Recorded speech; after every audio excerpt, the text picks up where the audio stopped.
In this video, I'm going to show 3 of my favorite ways to spice up your reply card. So let's dive in. Hi, I'm Laney. I'm a wedding invitation designer. If you're interested in becoming a designer, check out our membership stationery school linked in the description of this video. And if you're just designing for your own wedding, check out all of our wedding invitation design videos while you're here.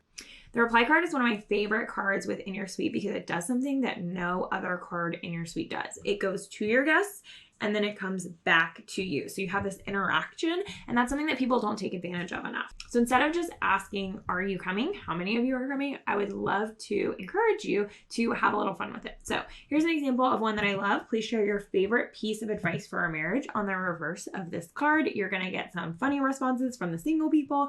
You're gonna get some great responses from the older married couples. It's going to be just so nice. You're gonna love it. Here's another one you've probably seen before, which is a song request. And this is great for making sure your DJ is on trend with all the things that your guests want to hear at your wedding.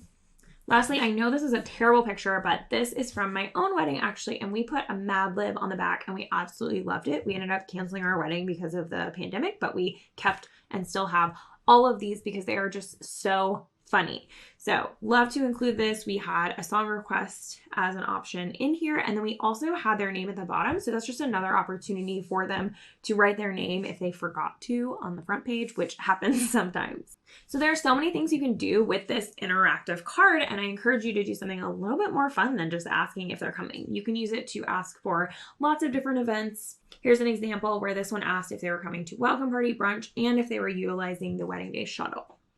So that's a very functional option, but you can also have more fun. You could ask for a favorite quote. You could ask for a memory. You could ask someone to include a photo in their envelope. You could ask someone for a recipe, a family recipe that would be really fun for you guys to make together, favorite board games, places you should travel. There's just so many options, and I would love to hear what ideas you have for spicing up a really fun RSVP card for your wedding.